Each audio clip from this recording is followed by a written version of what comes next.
आमना दी झोली विच होया नज़ूल दुनिया ते आया साडा आखिरी रसूल आमना दी झोली विच होया नज़ूल दुनिया ते आया साडा आखिरी रसूल नाम थे मदनी दा रब दा असूल दुनिया ते आया साडा आखिरी रसूल रबीउल अव्वल दा आया जो महीना है यसरब बन गया आखिर मदीना है रबीउल अव्वल दा आया जो महीना है यसरब बन गया आखिर मदीना है साडा हर अमल होवन कबूल दुनिया ते आया साडा आखिरी रसूल आमना दी झोली विच होया नज़ूल दुनिया ते आया साडा आखिरी रसूल कुल नबी मदनी दी दीद किते प्यासे ने हसन हुसैन एदे पाक नवासे ने कुल नबी मदनी दी दीद किते प्यासे ने हसन हुसैन ओदे पाक नवासे ने वीर दालिए ते बच्चड़ी बतूल दुनिया ते आया साडा आखिरी रसूल आमना दी झोली विच होया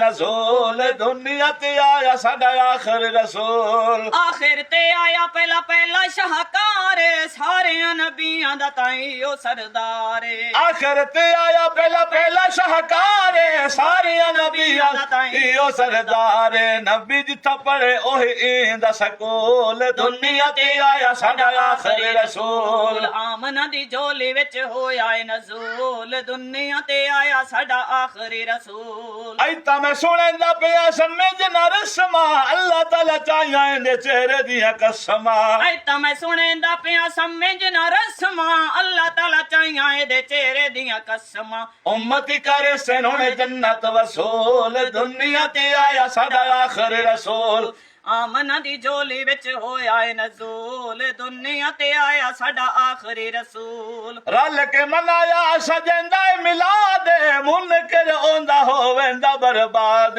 रल के मनाया सजेंदा मिलाद मुनकर ओदा होवेंदा बर्बाद हर एक अमल दा हुंदा है फजूल दुनिया ते आया साडा आखिरी रसूल आमना दी झोली विच होया नज़ूल दुनिया ते आया साडा आखिरी रसूल नाम मिठे मदनी दा रब दा असूल दुनिया ते आया साडा आखिरी रसूल